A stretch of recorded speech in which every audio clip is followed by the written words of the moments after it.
So you're in the market for a new camera and you're looking at the Fujifilm system and you're thinking about the Fujifilm X-T5, X-H2 or X-H2S or even the Fujifilm X-T4, but you can't really decide which camera you should pick. Do you want 40 megapixel, 26 megapixel? Do you want a new stock sensor from a Fujifilm X-H2S? In this video, I'm going to tell you why I think the best purchase you can do in 2023 will be the Fujifilm X-T4. I found having a Fujifilm X-T4 with 26 megapixel, it's plenty of resolution still even in 2022 or even going in 2023. Having more resolution or more megapixel doesn't always necessarily mean you get better quality out of your camera. Having less megapixel doesn't mean you get worse quality out of your camera. I personally found 26 megapixel a good middle ground on quality and resolution, and I used the 26 megapixel from a Fujifilm X-T4 for weddings, portraits, landscape, all sort of different subjects, and I never felt really I needed more quality or more resolution than 26 megapixel. It gives you enough quality that you can crop in to a certain extent. So 26 megapixel, in my personal opinion, is a good middle ground for social media, for YouTube, or any sort of social media platform. Another point where the Fujifilm X-T4 still sits at top of a class is when it comes down to video specs. You got a bunch of different frame rates you can use. You got 100% flexibility when it comes down to your configuration. You can shoot 4K DCI up to 60 frames per second as well. So you got a lot packed into the Fujifilm X-T4.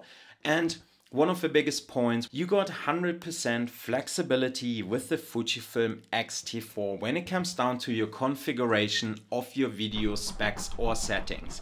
Let's say you would shoot 24 frames per second, 16:9, and you can choose your megabytes per second, how many megabytes you would like to record in this configuration.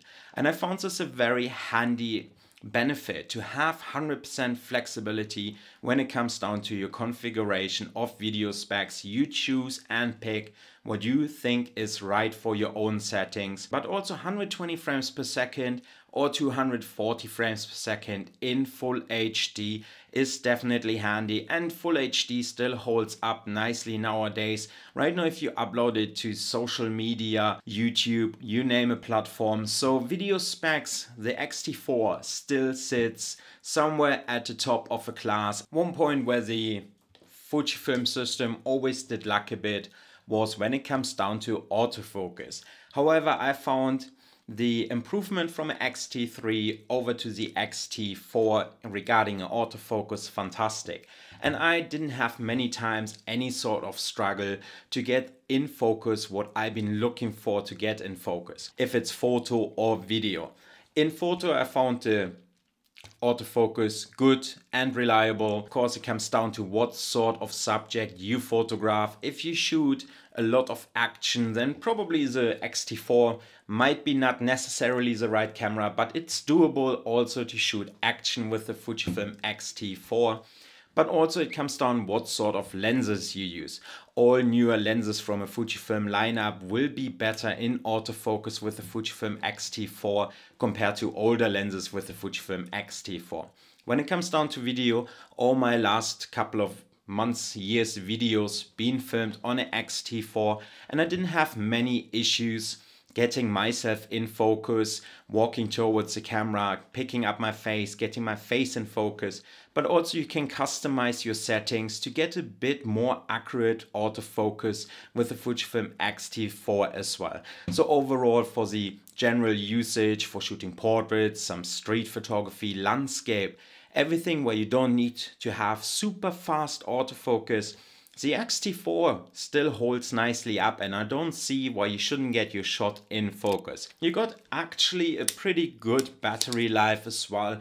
In my personal opinion, or in my own personal experience, I never needed really more than 2 batteries when I gone out for photography.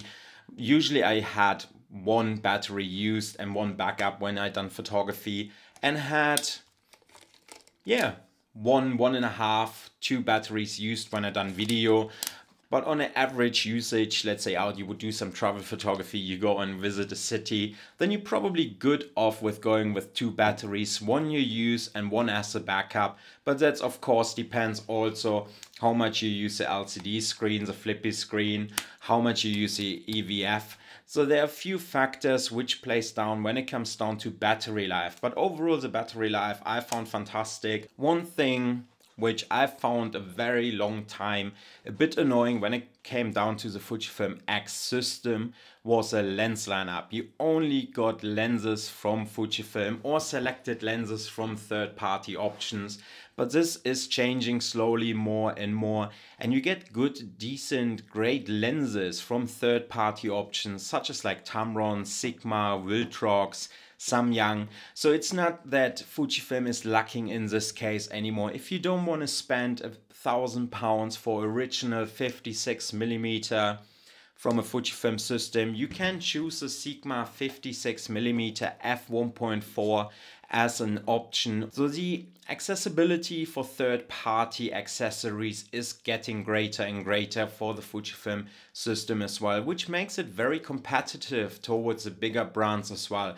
So but now here's the biggest consideration point: the price. The price of a Fujifilm X-T4 new is £1,550 compared to £1,699 for the Fujifilm X-T5. And here it comes purely down to what do you need and what would you like out of your camera. If you're happy with 26 megapixels, then maybe the X-T4 might be the right purchase for you. Do you need 40 megapixel and 8K video, then maybe the X-T5 might be the right camera for you. I'm still thinking the X-T4 is a very good purchase in 2023. However, we need to think about the money point of view, and if you get the X-T4 in mint condition for let's say £1,000, then this is no brainer, then go with the X-T4. You get a good overall package. The video specs are still right up there compared to the other brands or other cameras which are out on the market. You got dual card slot, you got a good battery life, autofocus is decent. Of course this autofocus is not perfect, however it's good enough for your day-to-day use, for your general use, for some street photography, portraits. So, and with that said, I leave the decision to you. If you think the X-T4 is the camera you would like to buy in 2023. And with that said guys, I hope you liked this video today. Like, comment, subscribe. Let me know in the comments what you think about my thoughts about the Fujifilm X-T4. What are your thoughts? Would you rather buy the X-T5, XH2S, XH2 or the X-T4? And with that said my friend, I'm gonna see you in another video very soon. Cheers mate.